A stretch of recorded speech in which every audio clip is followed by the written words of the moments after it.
इंदुवाला राजकीय बालिका inter college Hoshiarpur Noida से कक्षा 12 के मानव भूगोल के दूसरे अध्याय विश्व में जनसंख्या का वितरण घनत्व वृद्धि में आज जनसंख्या की वृद्धि, उसकी प्रवृत्तियाँ और प्रवास के कारणों पर चर्चा करने जा रही हूँ।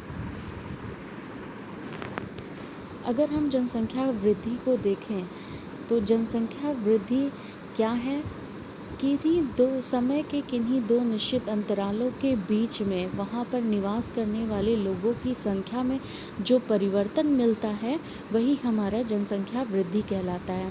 यह परिवर्तन दो रूपों में हो सकता है, एक तो धनात्मक रूप में और दूसरा ऋणात्मक रूप में।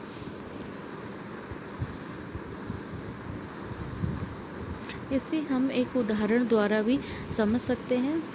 अगर हम भारत की संदर्भ में बात करें तो अगर हम वर्ष 2001 के अनुसार यहाँ की जनसंख्या का आंकड़ा देखें तो वर्ष 2001 में जनसंख्या 102 करोड़ के आसपास थी। अब यही आंकड़ा अगर हम वर्ष 2011 में देखेंगे तो अब की 2011 में जनसंख्या 121 करोड़ थी। तो 102 से 121 करोड़ का जो आंकड़ा है वो आगे बढ़ रहा है, यानी कि ये कैसा परिवर्तन हुआ? धनात्मक परिवर्तन। इसी प्रकार अगर कोई परिवर्तन मतलब माइनस में चला जाता है, जो वहाँ की पहले की जनसंख्या थी, और जब हम आगे के वर्षों में जाते हैं वो जनसंख्या हमें पहले की तुलना में कम मिलती है, तो उसे हम ऋणात्मक वृद्धि कहते हैं। जनसंख्या परिवर्तन किसी क्षेत्र की आर्थिक प्रगति, सामाजिक उत्थान, ऐतिहासिक एवं सांस्कृतिक पृष्ठभूमि का महत्वपूर्ण सूचक होते हैं। संख्या में परिवर्तन की बात करें, परिवर्तन यानी जो अभी हमने धनात्मक और ऋणात्मक के रूप देखे उनकी बात करें तो वो परिवर्तन किन घटकों की वजह से होते हैं, उन घटकों के बारे में पढ़ेंगे। तो यहाँ पे हमारे 3 प्रमुख घटक हैं, जिसमें पहला घटक है जन्म, दूसरा है मृत्यु और तीसरा है प्रवास। अब हम आते हैं पहले अपने घटक की तरफ, जो कि है जन्म दर। इस जन्म दर को हम प्रति 1000 स्त्रियों द्वारा जन्म दिए गए जीवित बच्चों के रूप में देखते हैं। इसे ज्ञात करने के लिए हम किसी वर्ष विशेष में जीवित जन्मे बच्चे को किसी क्षेत्र विशेष में वर्ष के मध्य जनसंख्या से भाग दे देंगे और 1000 से गुणा कर देंगे। इस प्रकार हमें आशोधित जन्म दर ज्ञात हो जाती है। है मृत्यु दर।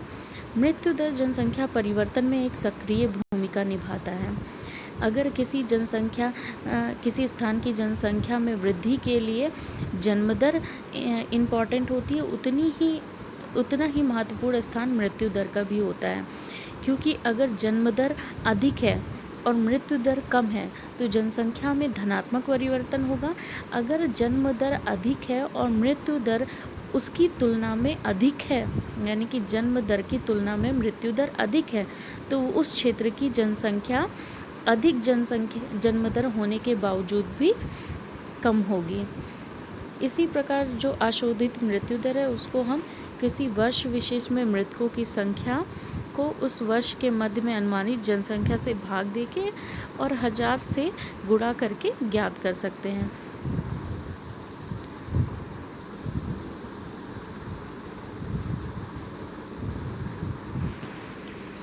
इस ग्राफ के माध्यम से भी हम देख सकते हैं कि संसाधन और प्रौद्योगिकी ने किस प्रकार से जनसंख्या वृद्धि में परिवर्तन किया है। अगर हम 12 वर्ष ईसा के जन्म के पूर्व देखें तो यहाँ पर जो जनसंख्या का आंकड़ा है वो हमें 0.25 अरब के आसपास का मिल रहा है जनसंख्या का। फिर जैसे जैसे हम आगे बढ़ते जा रहे हैं, यानी 1700, 1800, 1900, 2000, और जैसे जैसे प्रौद्योगिकी और क्रांतियों ने हमारे सामाजिक और आर्थिक जीवन को बेहतर बनाने की दिशा में प्रयत्न करते गए, उसी तरीके से देखिए औद्योगिकरण आया, परिवहन, सफाई, चिकित्सा, जैव प्रौद्योगिकी और सूचना और कंप्यूटर जैसी क्रांतियों ने मानव जनसंख्या की वृद्धि में किस तरीके से एक अचानक सा परिवर्तन ला दिया, जो ग्राफ हमारा बढ़ रहा है। हम देखें 1830 में जो जनसंख्या हमारी 1 अरब थी, वो अब 2011 में बढ़ के 7 अरब हो चुकी है।